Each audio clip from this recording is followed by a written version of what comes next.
été là-bas à Port-au-Prince, où Émilie Prophète retournera dans à peu près une semaine, parce qu'elle a une petite tournée à faire en France auparavant. Et puis, quant à toi, Néhémie Pierre Dahomey, je ne sais pas si tu y retournes très régulièrement, là.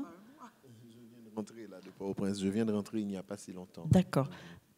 Oui, tu parleras Oui. bien dans le micro. Alors, écrire et éditer en français en Haïti, voilà le thème de cette rencontre avec vous deux. Je vais vous présenter rapidement. Bon, Émilie Prophète est née en Haïti. Elle vit et travaille à Port-au-Prince, romancière, poète, journaliste. Tu as été directrice du livre, tu as dirigé la bibliothèque nationale. Tu t'occupes, je crois, maintenant du droit d'auteur là-bas. Ça consiste en quoi exactement ? Eh ben, bonsoir, c'est une société de gestion collective et qui gère les intérêts des auteurs et qui fait de la régulation aussi en matière de droit d'auteur. D'accord. C'est un rôle important.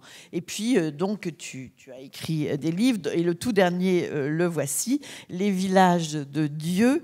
On en a beaucoup parlé. Hein. Je crois que tu as été interviewé dans beaucoup de radios, de journaux. Je voulais juste dire aussi que tu es récipiendaire du prix de rayonnement de la langue française, c'est donné par l'Académie française, que ce nouveau roman a été encensé par Dany Laferrière, qui a eu un vrai coup de foudre. Néhémie l'a lu, donc on en dira peut-être un mot tout à l'heure. Et puis, puisqu'on a un petit peu de temps, eh bien, on le prendra pour...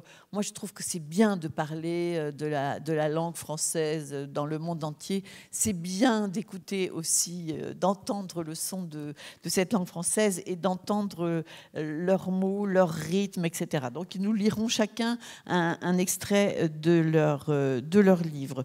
Émilie a écrit plusieurs ouvrages qui ont d'abord été les premiers édités à Port-au-Prince. Oui, mes deux premiers livres, qui étaient des recueils de poèmes, ont été édités à Port-au-Prince par la maison d'édition Mémoire, qui était dirigée par Rodney Saint-Éloi. Et quand en 2003, Rodney est parti vivre à Montréal, il a fondé une autre maison d'édition qui s'appelait Mémoire d'un crier. Il n'a pas fait beaucoup d'efforts. Donc, en 2007, vous nous entendez pas bien ? Si ? Si. En 2007, j'ai publié chez Rodney Saint-Éloi Le Testament des solitudes. Oui. Et depuis lors, voilà, toute mon œuvre est publiée par Mémoire et Mémoire d'un crier. Voilà. Et puis, il y a eu d'autres livres. Hein. Il y a eu Le reste du temps, Impasinité, Le bout du monde est une fenêtre, et puis Des marges à remplir et autres poèmes. Ça, c'était justement... oui, voilà. Et Un ailleurs à soi, hein, en 2018. Et puis, donc, le tout dernier, Les villages de Dieu, dont on parlera tout à l'heure.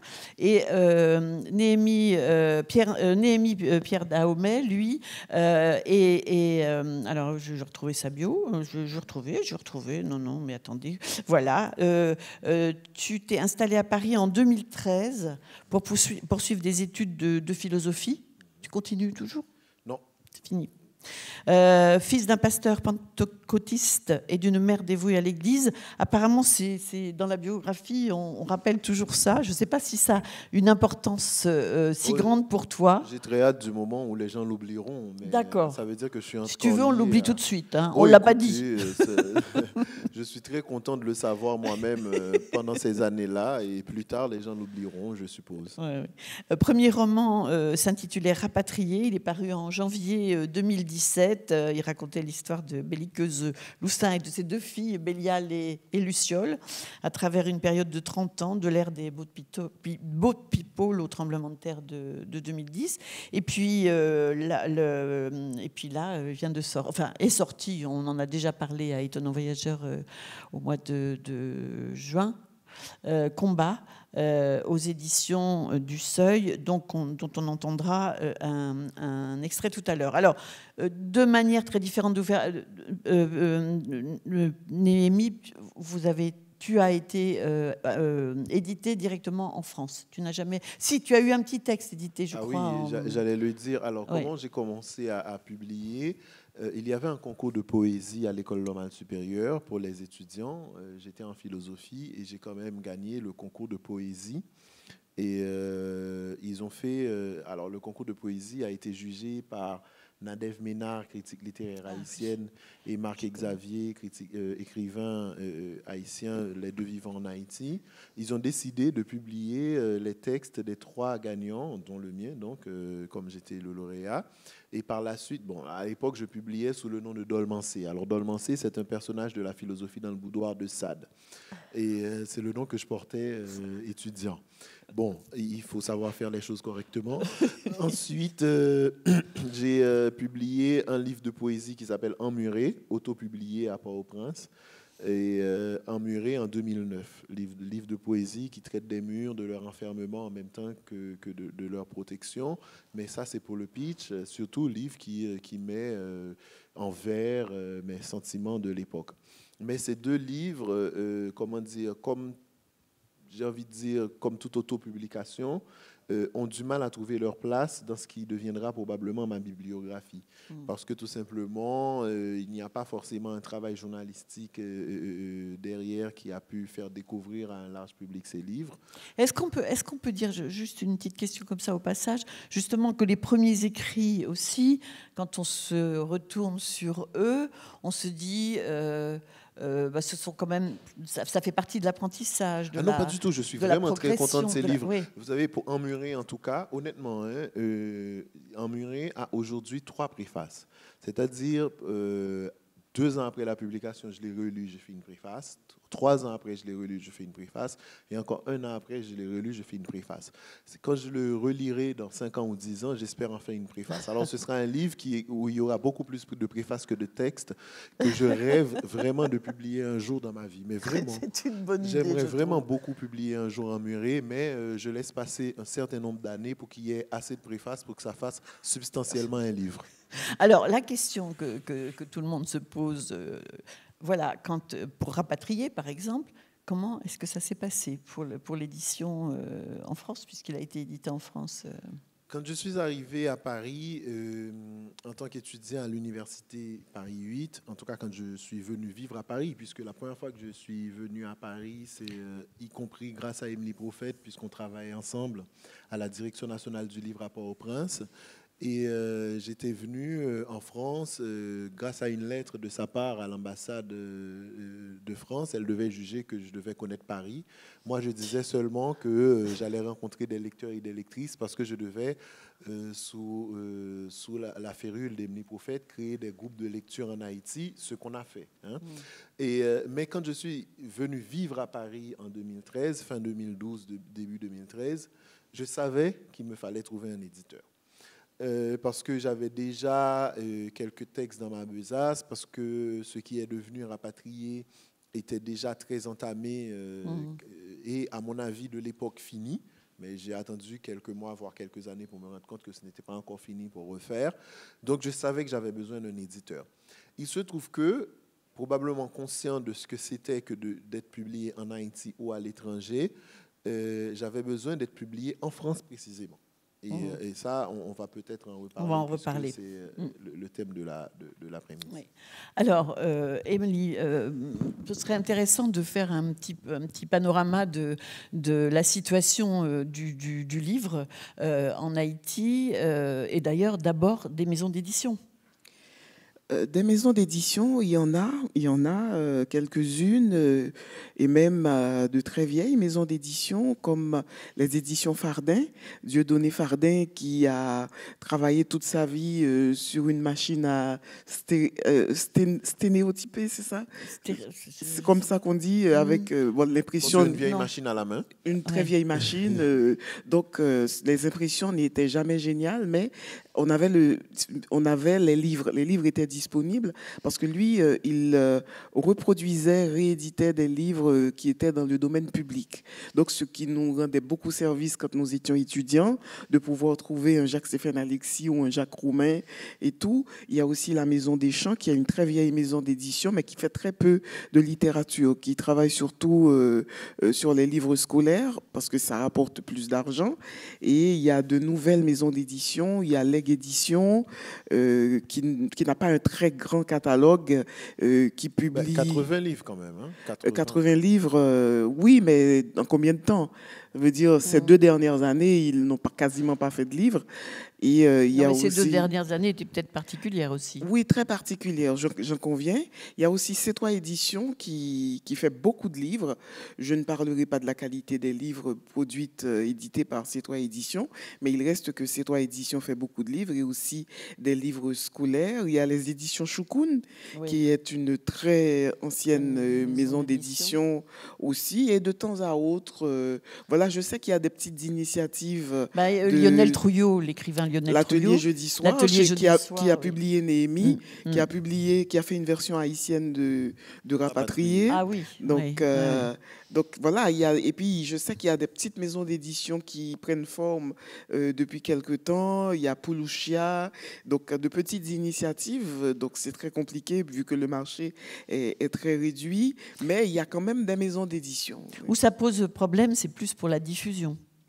C'est pour la diffusion, oui. Et il n'y a pas d'aide à l'édition aussi. Il n'y a pas d'aide à l'édition et un éditeur est d'abord un entrepreneur. Ce n'est pas un amoureux de la littérature qui décide de faire des livres pour en faire cadeau. Oui, pas que. C'est un amoureux de la littérature, mais c'est d'abord un entrepreneur, un éditeur. Parce que sinon, il fait un seul livre s'il n'a pas les moyens de remettre de l'argent. Parce qu'il y a eu une maison d'édition qui a produit pas mal de livres, qui a même publié Georges Castra et qui a totalement disparu. Là, il s'appelait Nino, le directeur, j'ai oublié le nom de sa maison d'édition, mais souvent, il y a des maisons d'édition qui arrivent tout feu, tout flamme et qui disparaissent très vite. Et la place du livre, alors, que l'on peut, si on ne le peut pas l'acheter, parce qu'il y a toujours ce problème, on ne va pas refaire les états généraux, ils ont beaucoup parlé de cela hier et avant-hier, et c'était très important, parce qu'on sortira, j'espère, en sortira des initiatives qui permettront justement au livre de circuler un petit peu partout. La place du livre, la bibliothèque par exemple, est-ce qu'elle est fréquentée, la Bibliothèque nationale que tu as dirigée pendant quelques années? Oui, la Bibliothèque nationale est très fréquentée, mais c'est d'abord une bibliothèque patrimoniale, la Bibliothèque nationale. Elle reçoit beaucoup de lecteurs évidemment, mais surtout des chercheurs. Des chercheurs qui viennent d'ailleurs de partout dans le monde faire des recherches sur des publications haïtiennes du 19e siècle particulièrement. Mais il y a d'autres bibliothèques dans la ville, la bibliothèque de la Focale. Il y a une bibliothèque qui a ouvert récemment à Tabar, où Néhémie a été reçue d'ailleurs le mois dernier. Donc il y a la bibliothèque du Centre culturel Pied-Poudré. Donc il y a des petites bibliothèques de lecture publique qui reçoivent beaucoup de lecteurs. Autrefois, l'Institut français avait une très grosse médiathèque. Quand moi j'étais étudiante à l'école normale, j'allais travailler à l'Institut français.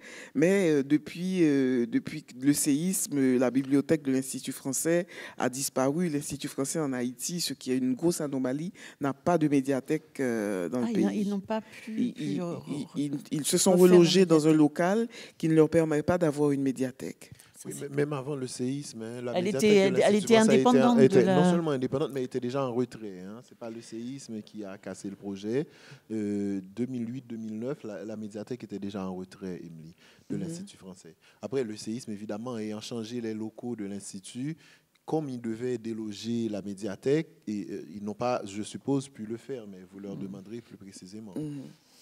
Et alors, l'écriture en français, c'est une évidence pour toi, je pense. Oui et non. Oui, l'écriture en français, pour moi, personnellement, est une évidence. Mais il y a une montée en puissance de créateurs créolophones ces dernières années qui est très intéressante. Il y a beaucoup de livres qui sont publiés en créole, particulièrement de la poésie. Et je pense que Georges Castra est celui qui a donné ce goût particulièrement de produire de la poésie en créole. Dis en 2 mots qui est Georges Castra pour ceux qui ne connaissent pas, parce que Yannick le citait tout à l'heure, tout le monde cite Georges Castra. Absolument. Bien sûr. Georges Castra, c'est un poète haïtien qui nous a quittés en janvier 2020. l'un des plus grands poètes qu'Haïti ait donné en termes de production d'œuvres et de qualité de l'œuvre aussi. Donc, il a beaucoup écrit en français, beaucoup écrit en créole, et son œuvre est égale dans les deux langues. Donc, Georges Castrat est très, très admiré par les lecteurs, les écrivains. En général, il a laissé un héritage extraordinaire à Haïti et à nous. Et nous nous réclamons volontiers de Georges Castrat comme poète. Et il n'a été que poète. Georges Castrat n'a jamais écrit de roman et tout ça. Donc, il a été poète et son œuvre est extraordinaire. Donc, il a donné un peu l'exemple, tu penses, à une jeune génération. Voilà, une jeune génération qui produit beaucoup d'œuvres poétiques en créole, mais il reste que la majorité de la production écrite haïtienne est française. Presque à 96%, 95%, nous produisons des livres en français et souvent à compte d'auteur parce que nous avons une jauge qui est Livre en Folie, qui est la grande foire haïtienne du livre, qui est organisée chaque année le jour de la fête Dieu. D'ailleurs, c'est toujours une semaine après Étonnant Voyageur. Il y a des écrivains qui laissent Étonnant Voyageur et qui vont à Livre en Folie. Donc, voilà, il y a souvent, il y a beaucoup de titres. Souvent, il y a quoi? Il y a plus de 300 auteurs en signature, mais la plupart des livres sont en français et publiés à compte d'auteur. Et il y a une particularité dont tu me parlais les jours derniers, qui n'est pas très, très intéressante, mais il faut quand même le signaler, c'est qu'il y a des gens qui payent pour faire éditer leurs livres. Ah, tout à fait. Il y a des maisons d'édition qui offrent aussi leur label. Voilà, vous payez et vous avez votre livre. Donc, c'est pour ça que des fois, on se dit, mais ce n'est pas un livre édité. Donc, c'est le compte d'auteur, non? Oui, c'est du compte d'auteur. C'est du compte d'auteur déguisé. C'est la même chose que ce qui se fait ici aussi. Voilà, donc il paye et puis le livre sort. Donc, ça arrive souvent. Mais est-ce que c'est pour vous, écrivains, je sais pas, une difficulté, une frustration de ne pas pouvoir être lu par le plus grand nombre parce que la langue française n'est pas parlée par tout le monde, n'est pas lue, enfin, n'est pas... Je ne dirais pas, on aurait souhaité évidemment que plus de gens puissent lire les livres, que les livres puissent circuler, parce que les gens, tous ceux qui savent lire, n'achètent pas de la littérature forcément. Il y a des lecteurs, il y a des gens qui préfèrent, par exemple, à Livre en Folie, dont je connais bien les statistiques. Les livres les plus vendus sont les essais à Livre en Folie, ce n'est pas la littérature. Oui, à Livre en Folie, ce sont les essais qui se vendent le mieux. Donc, oui, c'est un problème, c'est un problème majeur que beaucoup de gens ne sachent pas lire, donc ce qui fait un marché très, très réduit. Et c'est l'une des raisons pour lesquelles beaucoup de nos écrivains, l'une des raisons peut-être, parce que de tout temps, il y a toujours eu du compte d'auteur, il y a toujours eu des publications en Haïti, et le côté économique avant n'était jamais débattu. Donc, il y a beaucoup d'auteurs qui publient à l'étranger, les livres rentrent, et ce que faisait l'atelier jeudi soir, ce que fait l'atelier jeudi soir, et Néhémie peut témoigner de cette expérience, c'est de réimprimer en Haïti les livres qui ont été publiés en France ou au Canada, afin que ces livres viennent à meilleur marché. Donc, c'est un tout petit marché qui aurait besoin d'être développé, mais les décisions de politique publique qui doivent être prises en amont, d'alphabétisation, d'offres de lecture publique ne sont pas prises. Donc, la question du marché du livre est incluse dans des questions beaucoup plus grandes. En fait, c'est des sous-questions beaucoup plus grandes dans le catalogue des difficultés que nous avons en Haïti. Et ça pose le problème de l'alphabétisation, de l'accès aux biens culturels et tout.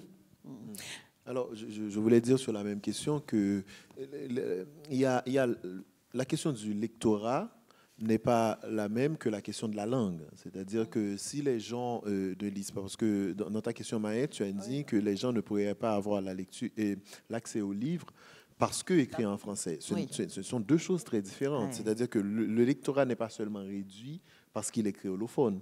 Parce que je dois quand même rappeler qu'en Haïti, les gens vont à l'école en français. C'est-à-dire que, bon, tant bien que mal, avec les difficultés que cela peut impliquer, vu que la population parle principalement créole dans la sphère privée, et même entre elles, enfin, que le livre ne soit pas lu en français, que le livre ne soit pas lu ne veut pas dire qu'il n'est pas lu en français. Ça veut tout simplement dire que le lectorat est réduit. Parce que les gens, quand ils regardent les feuilletons à la télé, ils les regardent en français. Quand ils regardent les films, ils les regardent en français. C'est juste que le lectorat est réduit en général. Et encore une troisième question qui est celle en général de l'alphabétisation, ou pour utiliser ce mot que j'ai découvert il y a très peu de mois, la question de la littératie, c'est-à-dire la capacité même à lire, à décrypter, c'est-à-dire la question de l'alphabétisme. Qui est de plus en plus réduite depuis les années 80-90 en Haïti, mais qui reste quand même un problème phare. Est-ce que les gens ont acquis suffisamment de niveau scolaire pour en arriver à lire? Donc, il s'agit de 3 questions différentes. Le lectorat, la langue et la littératie, pour ainsi dire. Et je suis toujours surprise que les gens aiment beaucoup entendre des histoires. Vous racontez des histoires formidables dans vos livres.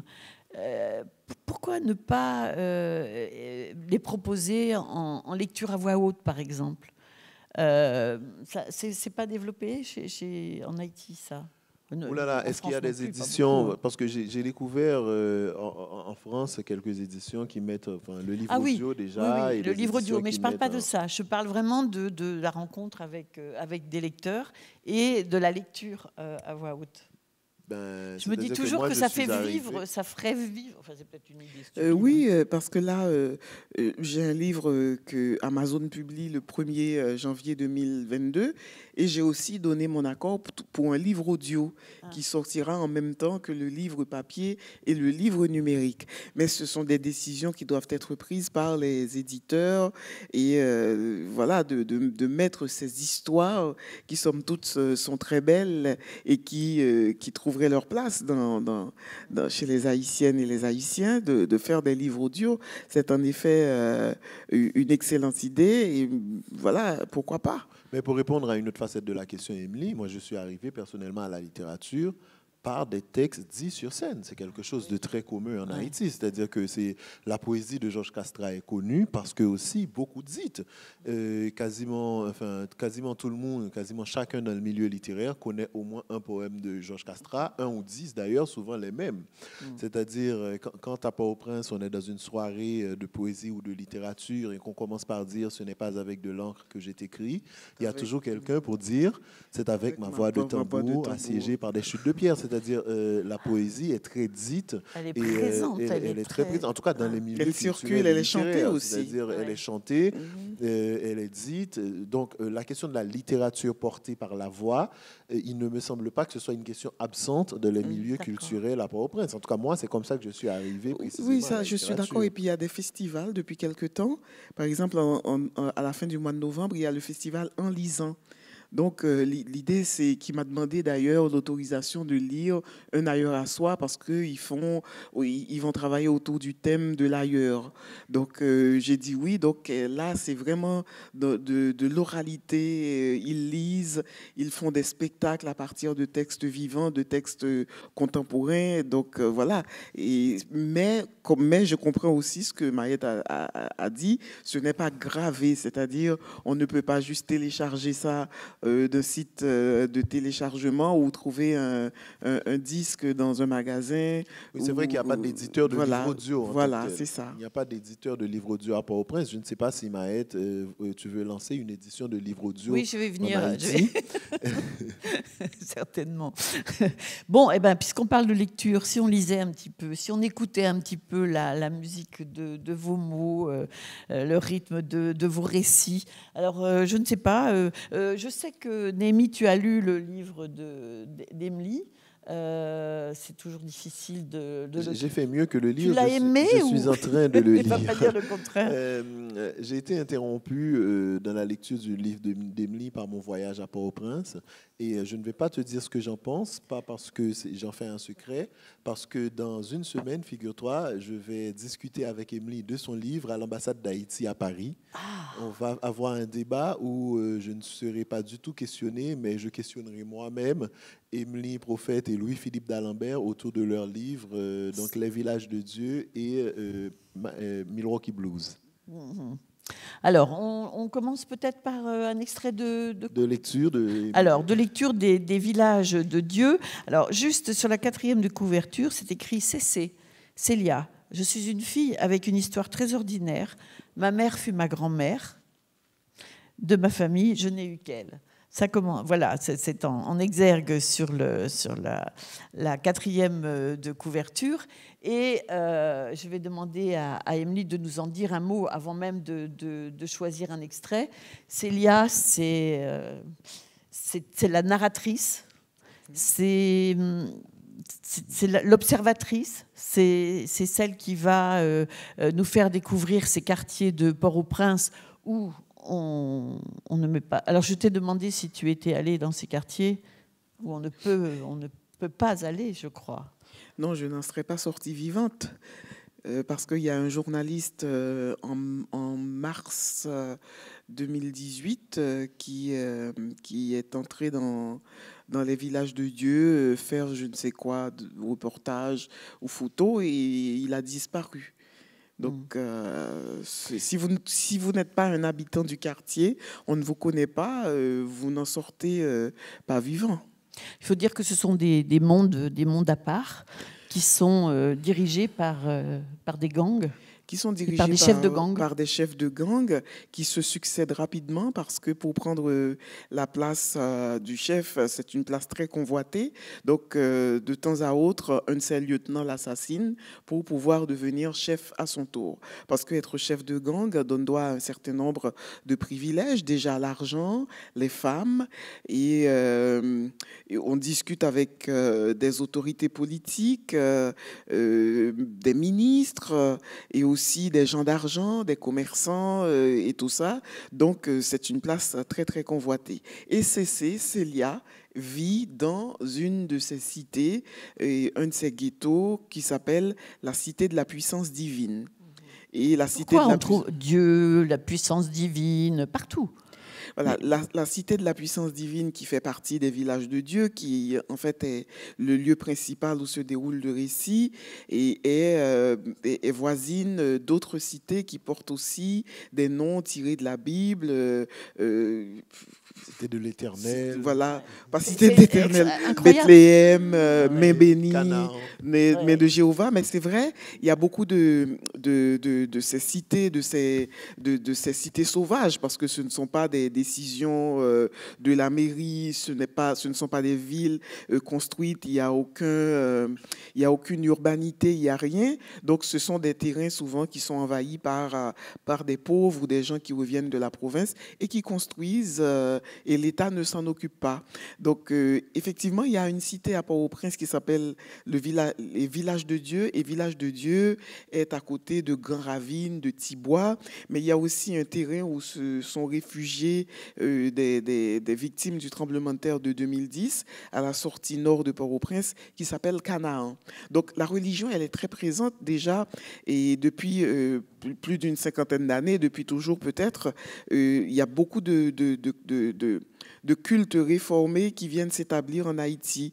C'est souvent des Américains qui arrivent d'États du sud ou du sud-ouest des États-Unis, comme le Wisconsin, etc., et qui viennent apporter Jésus. Oui, les prêcheurs. Voilà, des prêcheurs, et il y a des églises un petit peu partout, et les gens vont à l'église, les jeunes, voilà, ils vont à l'église. Déjà, c'est le seul lieu de socialisation dans ces quartiers-là, parce qu'il n'y a rien, il n'y a pas de bar, il n'y a pas de cinéma, il n'y a rien.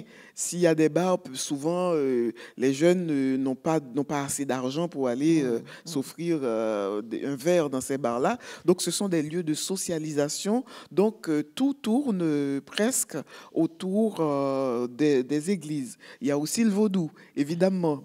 Il y a le vaudou aussi, mais...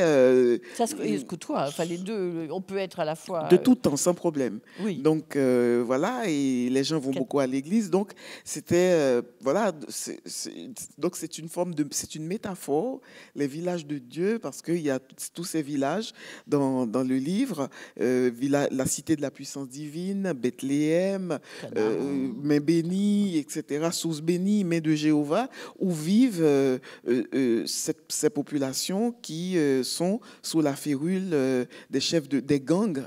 Qui portent des noms bibliques alors que ce sont des lieux d'une violence inouïe. D'une très grande violence, Déjà, ils s'entretuent, il y a des affrontements. Dans le vrai village de Dieu à Port-au-Prince, il y a constamment des affrontements entre deux cités limitrophes qui sont Thibois et Grand-Ravine. Donc, c'est des histoires vraies. En fait, la réalité dépasse largement la fiction. Mais alors, quel était qu'est-ce que tu voulais montrer cette réalité à travers la fiction? Moi, je voulais parler de ces vies, de ces personnes qui vivent dans ces cités, ces villages, mais aussi entrer dans la tête, comme je le peux, de ces membres et chefs de gang. Qu'est-ce qui s'est passé? Pourquoi c'est comme ça? Qu'est-ce qui a permis qu'il y ait autant de zones de non-droit dans une ville de la Caraïbe, dans la cour arrière des États-Unis? Comment ils font pour avoir autant d'armes? Parce que ce sont des gens qui n'ont pas d'argent. Voilà. Et là, quand ils montrent sur Internet, parce qu'ils ont tous des comptes Facebook, YouTube, etc., c'est facile aujourd'hui, ils ont des armes extraordinaires. Quand vous regardez les lieux où ils vivent, c'est d'une précarité absolue. Ce sont des morceaux de tôle troués, c'est du plastique, c'est des bâches, et ils ont des armes qui coûtent 40, 20, 15 000 dollars américains, et des munitions. Ils sont constamment fournis en munitions. Donc, c'était pour moi, je voulais explorer tout ça, aller chercher pourquoi ils ont autant d'armes, qu'est-ce qu'ils vivent, comment voient-ils la vie, et voilà, et aussi les gens qui subissent la loi de ces gangs, parce que dans ces cités-là, c'est vrai qu'il y a des bandits, mais aussi il y a des gens qui ne demandent qu'à vivre, des gens ordinaires. Donc, comment vivent ces gens? Comment est-ce qu'ils respirent? Comment sentent-ils la vie dans ce pays, eux qui ne sont pas citoyens, parce que ces gens ne sont pas citoyens de leur pays. Ce sont des invisibles. Pour accéder à la citoyenneté, il y a des devoirs et des droits et des devoirs. Donc, voilà, donc c'est ce que je voulais explorer à travers les yeux de cette toute jeune fille qui vraiment surplombe tout, qui est perspicace, qui est féministe, qui a de l'humour. Donc, et malgré ce qu'on disait, la grande violence, etc., il y a aussi beaucoup de tendresse et beaucoup de solidarité. Tu nous lis un extrait? Volontiers. Ou deux, je crois.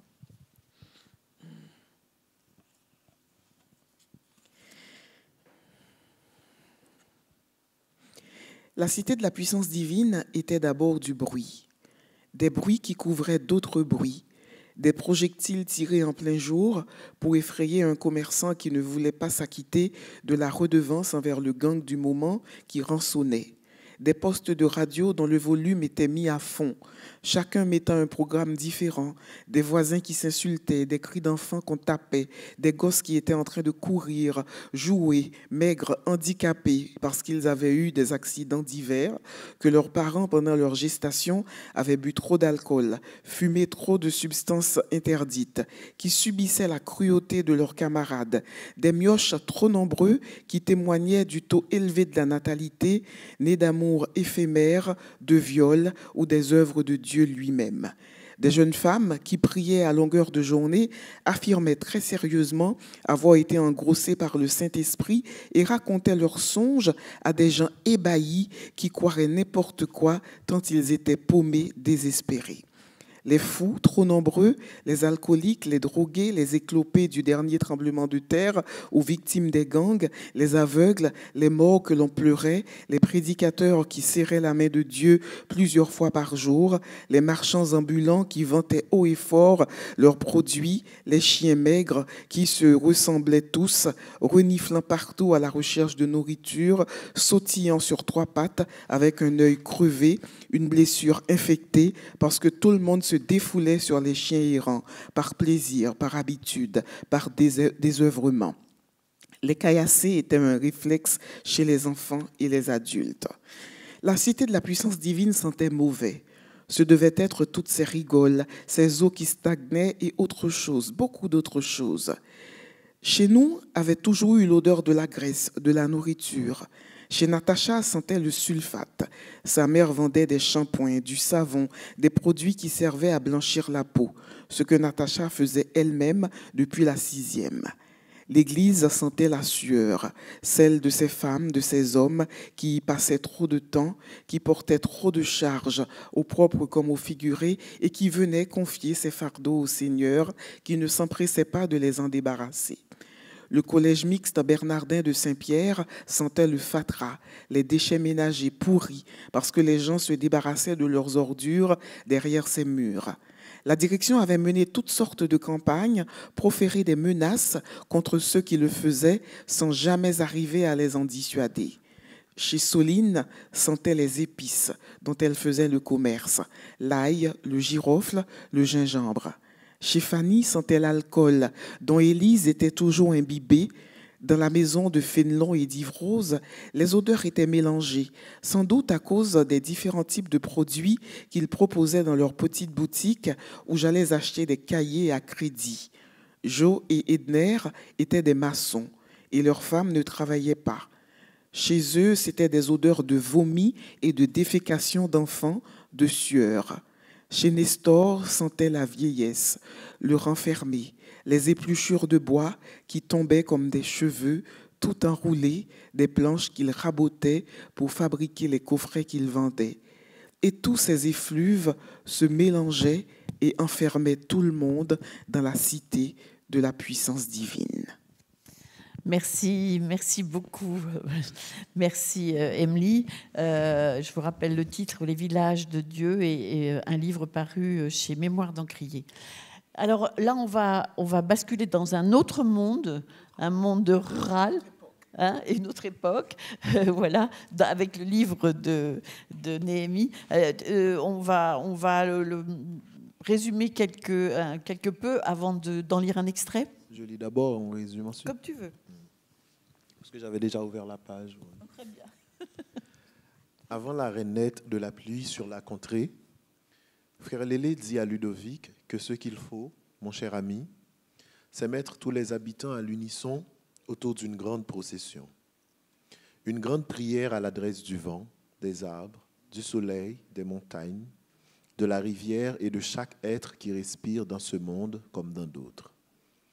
Ludovic ne s'attendait pas à une si radicale prescription, mais ayant lui-même senti un doux désir de sanctification, il n'a pu qu'acquiescer, et nous voici, frère Lélé, mère Résia et Paloma, la mère soutenue par Aïda, tous à l'avant-garde d'un geste collectif, solennel, où les paysans, par dizaines, sortent de chez eux un peu partout à Bohêne et ailleurs, tous de blanc vêtus, à se demander comment ils ont pu épargner ces vêtements de la masse de boue qu'est devenue la plaine.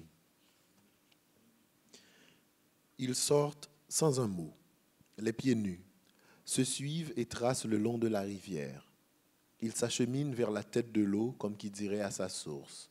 Chacun porte quelque chose, qui un gobelet émaillé, qui une bougie sans avenir dans l'humidité de l'air, une moitié de calebasse, une cruche remplie d'eau fraîche, un chapelet, qui la bannière de quelque nation inconnue, invisible, qui une bouteille de clairin, une coupe de vin, 3 petites chaudières, 7 crêques de coque, une petite chaise vierge de tout usage. Il faut implorer, prier, interpeller, commander. Depuis 15 jours, maîtresse de l'eau, Dieu du ciel et de la terre, depuis 15 jours, commandant des océans, des mers, des rivières, des fleuves, de chaque source qui sort de terre, dans les montagnes et sur la plaine. Depuis 15 jours qu'il pleut à verse, avec des coups de vent sur la tête des pauvres chrétiens vivants ici-bas. Papa Loco, esprit du vent, Papa Loco, esprit du vent et des moindres nœuds de l'air, des typhons, des cyclones et des ouragans. Papa Loco, passez chercher Agoué Taoyo, Agoué 3 fois, maître des eaux, passez chercher les sirènes, l'hydre d'eau douce, bête 7 têtes, chaque brin d'herbe sous les eaux, chaque morceau de nuage dans le ciel, passez chercher, allez parler, dites-leur que c'est le conte, ça suffit maintenant, le conte est bon, passez chercher, allez parler, dites-leur que la rivière blanche n'entend plus personne, par 3 fois les saints, les anges, les démons, les en passants, Père éternel, le grand maître, Olohum, passez chercher, allez parler, Dieu du ciel, de toutes les nations sur la terre et des autres mondes, déesse passée, présente et future, pour tout le temps qu'il y eut, pour tout le temps qu'il y a et qu'il y aura du temps. Passez chercher 7 fois, 77 fois, 7 fois, et à ce moment, une accalmie. Une plus grande clarté et des nuages qui se délient.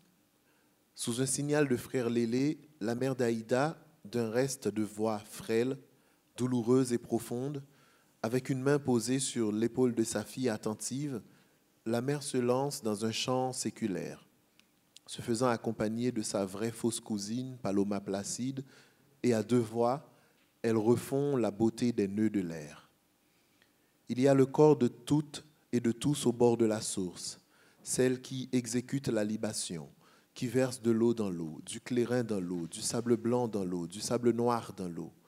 Ceux qui s'alignent le long de la rivière, la voix des officiants ne parvenant pas jusqu'à eux, mais qui savent, en silence, qu'il se passe quelque chose de fort, d'essentiel, et qui s'imaginent les paroles et les chansons encore plus belles que ne pourrait les produire la réalité des choses. Ludovic est là. Comer Sophia, la vieille Résia, Gibril Cador, Frankel Bontemps, Moïse Placide, Sévilla Maîtresse-Caille, Désiré Possible, les enfants de Gibril et de Désiré, d'autres femmes, d'autres enfants, d'autres pères et d'autres fils, Bérénice, Jean-Baptiste, debout, robe au vent, visage ému, yeux inondés, ébranlés jusqu'à la racine de sa raison, et tous ceux qui, au moment de la prière, s'en sont allés creuser de nouvelles voies pour la rivière, celles qui ont frayé le chemin dans la gadoue pour faire passer la procession, à pied d'œuvre sous le farinage de la pluie. Faut voir monter parmi cette masse unie de paysans, laborieuse et spirituelle, une forme de transe discrète, l'autre nom de ce qu'on appelle la communauté. Agonan ne sort pas son banjo. Il n'y a pas de tambour, ni de clairon. Dans les moments comme ceux-ci, où un chant monte seul sous le regard de tous, ou seul face à tous, ensemble contre une rivière récalcitrante, une parole transie allie beauté et mystère, supplication et commandement, rythme et narration, inutilité et efficacité. Dans ces moments seulement, on comprend sans mots un sens précis du nom puissant de Reine Chanterelle. Reine Chanterelle. Merci Néhémie. Alors il faut dire qu'on est au 19e siècle, que cette histoire met en scène Ludovic, dont on parle dans l'extrait que tu as lu. Ludovic Possible. Alors il y a des noms, les noms des personnages sont toujours très marquants. Un vieux propriétaire mulâtre. Dont la mère, paraît-il, serait morte de honte après que son mari ait engendré un rejeton d'une négresse des mornes. Balthazar, son demi-frère, c'est la haine entre ces deux hommes. Et le tout se passe dans un endroit qui est un endroit rural, on va dire. Là, on n'est plus du tout dans la ville ou sur les confins de la ville. On est dans un milieu rural. Et Ludovic va s'y installer après la mort de sa femme et va devenir le notaire. Pourquoi devient-il le notaire ? pourquoi devient-il le notaire? Parce que c'est Lui seul le sait. Je crois que c'est la seule solution qu'il ait aussi Alors lui, pour mener à bien ses il voulait projets. faire une école. Hein. Il voulait faire une école. Pour une fillette, pour se donner le change suite à son histoire passée. L'histoire que je n'ai pas écrite, celle qui était là avant le roman. Et la seule possibilité administrative qu'il avait pour être présent à la plaine du cul-de-sac, c'était d'être notaire. Et la plaine du cul-de-sac. Hein, non existant vraiment. Oui. La plaine du cul-de-sac existe, c'est à l'entrée, à la sortie de Port-au-Prince. D'ailleurs, c'est là que vous rencontrez le gang des 400 Marouzous. Oui. Qui fait la pluie et le beau temps. Oui, la plaine du cul-de-sac, ça s'appelle vraiment la plaine du cul-de-sac. Et cette histoire de la ruralité n'a pas été cherchée bien loin en termes de géographie, puisque je ne sais pas si Émilie a déjà fait l'expérience. Quand on sort de Port-au-Prince, de ce côté, dans cette partie nord, plutôt nord-est d'ailleurs, il faut très peu de kilomètres pour passer d'une périurbanité, c'est-à-dire, bon, d'abord déjà Cité Soleil, ensuite Tabar, etc., puis Croix des Missions, Croix des Bouquets, mais très peu de temps après, on tombe à la Tremblay, on tombe à Bohème, mais dans des zones sur des terres agricoles, très rurales. Oui. Mais c'est toujours hallucinant de voir comment on peut changer d'âge, comment on peut changer de lieu, en vraiment très peu de kilomètres. Je trouve que c'est plus frappant quand on sort de Port-au-Prince par le nord que quand on sort par le sud. Quand on sort par le sud, pendant très longtemps, on reste, on continue un peu dans une vie urbaine ou périurbaine, on continue un peu avec ce qui peut ressembler à la vie moderne sous les tropiques. Mais quand on sort par le nord-est de Port-au-Prince, très vite on tombe dans une zone quasi désertique, rurale. Et même quand j'étais enfant, j'allais en vacances autour de Bohème, la Tremblay, il n'y avait pas d'électricité. Mais vraiment, on parle de quoi? 30 minutes de voiture, 1 heure maximum. Et pourquoi alors avoir voulu situer ce roman et raconter cette histoire rurale, donc? Du coup, pour cette raison-là, la ruralité m'a intéressé. Comme je le répète à chaque fois, le roman ne s'est pas d'abord situé dans un moment historique, mais c'est d'abord situé dans un lieu. Oui, et c'est vraiment la ruralité qui m'intéressait plus que la période elle-même. Maintenant, une fois la période choisie, il a bien fallu que je regarde et que je crée le contexte avec ce qu'il a été. Mais je voulais mettre en scène le personnage d'Aïda, reine Chanterelle, c'est-à-dire conteuse, c'est-à-dire diva populaire. En tout cas, c'est l'interprétation que j'en fais. Ce que j'ai pu vérifier récemment lors de mon dernier voyage à Port-au-Prince, qui est le tout premier après la sortie du livre, c'est que la reine Chanterelle, c'est une figure dont on connaît le nom, on connaît le mot, on sait à peu près à quoi ça peut renvoyer, mais personne ne sait précisément ce que ça doit être. C'est l'ancêtre de Maët. C'est pas du tout à part mon Maët ancêtre. Chanterelle, personne ne sait précisément ce que ça doit être. Moi, j'ai redécouvert cette figure grâce à un poème de Pierre-Richard Narcisse, publié dans Des Palais, qui s'appelle Reine Chanterelle, et chanté par Ouli Saint-Louis. Une jolie chanson interprétée par Ouli Saint-Louis, donc qui est écrite par le poète Pierre-Richard Narcisse. Et une fois cette redécouverte faite, je ne savais toujours pas plus de la reine Chanterelle. Alors j'en ai donné une interprétation, c'est-à-dire que j'en ai fait une conteuse, une diva populaire, quelqu'un qui connaît beaucoup d'histoires, mais qui est aussi capable de soulever vraiment la foule par la puissance et la beauté profonde de sa voix. Une fois ceci fait, il m'a fallu placer ce personnage dans une nudité géographique proche de la ruralité, sinon la ruralité profonde. Et c'est la seule raison pour laquelle le roman se passe à Bohème en 1842. Oui, c'est donc l'histoire aussi des femmes chanterelles, femmes samba, femmes griots, voilà, femmes conteuses. Et puis, alors, il y a donc cette jeune fille, Aïda, il y a les relations entre les uns et les autres, les détestations, et puis, on en a beaucoup parlé de ce moment du livre, ce combat de coq absolument délirant.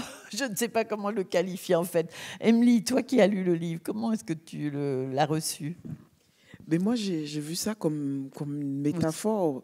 Voilà, il y a un combat entre beaucoup... Bis l'imbattable et son adversaire, ce sont des coqs, hein, la bête immonde. Et je me suis demandé, est-ce qu'il s'agissait en fait de combat entre deux animaux ou entre deux égaux, deux hommes? Donc pour moi, j'ai élargi le champ, comme le permet souvent la littérature. Mais c'est un très beau livre que j'ai trouvé très, très dense. Et je me souviens, en le lisant, à la fin, j'étais vraiment haletante de savoir comment ça allait se terminer. Ça me fait plaisir. Alors, c'est un peu les deux, ce que tu viens de dire, Emily. Oui, un combat d'ego, un combat de masculinité.